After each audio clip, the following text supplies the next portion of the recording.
Bismillah, alhamdulillahirabbil alamin, wassalatu wassalamu ala nabiyil karim wa ala alihi wa sahbihi ajmain, amma ba'd. Tentang futur, bahwasanya futur itu adalah sebuah kemalasan, ya, satu penyakit yang menyerang sebagian ahli ibadah, bisa para dai atau para penuntut ilmu, sehingga menjadi lemah dan malas dalam beribadah. Bahkan terkadang berhenti sama sekali dari melakukan aktivitas kebaikan-kebaikan. Ini disebabkan banyak sekali yang menyebabkan dia futur dalam melakukan aktivitas kebaikan. Di antaranya yang pertama adalah dia merasa lemah keikhlasannya, kemudian lemah juga dalam menuntut ilmu, ya, kemudian ketergantungan, ya, kepada dunia dan melupakan akhirat. Dan berikutnya adalah juga bisa disebabkan oleh fitnah berupa keluarga, istri, anak, dan harta. Hidup di tengah masyarakat yang rusak juga bisa terjadi karena berteman dengan orang-orang yang tidak memiliki keinginan terhadap berlaku baik atau amal-amal yang soleh, dan mereka bercita-cita lebih kepada dunia. Serta juga sebab daripada futur ini yaitu melakukan sebuah dosa dan maksiat, melakukan hal yang haram, tidak mempunyai tujuan yang jelas dalam kehidupannya, ya, sehingga ini melemahkan keimanan dia. Jadi jelas bahwa futur itu adalah ciri tanda bahwa seorang sedang melemah keimanannya atau berkurang daripada amal-amal yang saleh.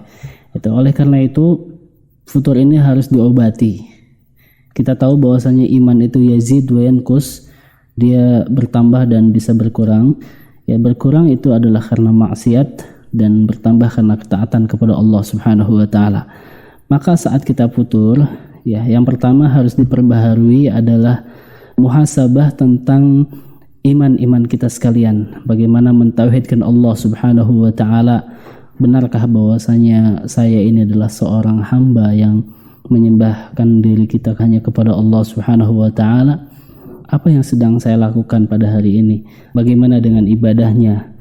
Oleh karena itu, untuk memperbaharui keimanan ini, maka dia harus mengevaluasi, yaitu ibadah-ibadah yang dilakukannya. Seperti misalkan menjaga sholat wajibnya yang 5 waktu dengan berjamaah di masjid kalau laki-laki, kemudian mengerjakan sholat-sholat rawatib yang mungkin sudah mulai ditinggalkan, juga melakukan sholat tahajud dan witir.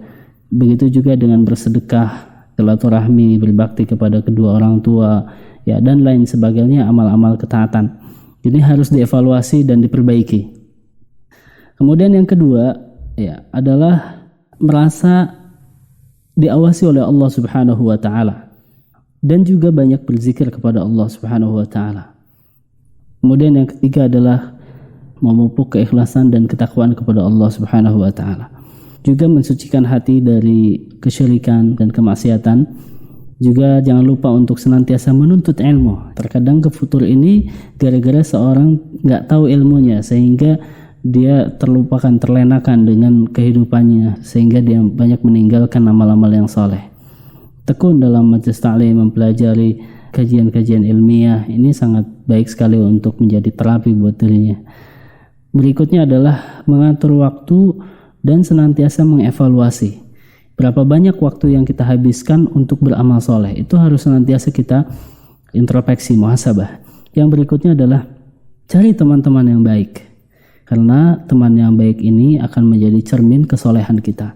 Kalau misalkan teman-teman itu tidak baik, maka itu akan menjadi cermin ketidakbaikan kita. Berikutnya adalah juga memperbanyak mengingat kematian. Ingat bahwasanya sesungguhnya kehidupan kita akan diakhiri dengan kematian. Ini harus senantiasa kita ingat bahwa kematian itu adalah hal yang pasti, dan angan-angan kita terhadap dunia ini adalah sesuatu hal yang tidak pasti. Yang pasti adalah kita akan mati, dan kemudian kita harus mengingat seberapa banyak kita mempersiapkan diri untuk menghadapi kematian itu.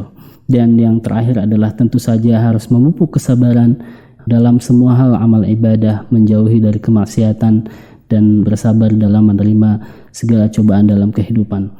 Dan yang tidak boleh kita lupakan juga adalah senantiasa berdoa kepada Allah Subhanahu wa taala untuk dijauhkan dari sifat malas ini. Ya, banyak sekali seperti misalkan dalam doa zikir pagi petang, Allahumma inni a'udzubika minal kasali wa su'il kibar. Ya Allah, aku berlindung kepadamu dari sifat malas dan keburukan di hari tua. Ini adalah hal-hal yang bisa kita lakukan ketika kita futur, ya, seperti itu. Wallahu a'lam. كلمتان حبيبتان إلى الرحمن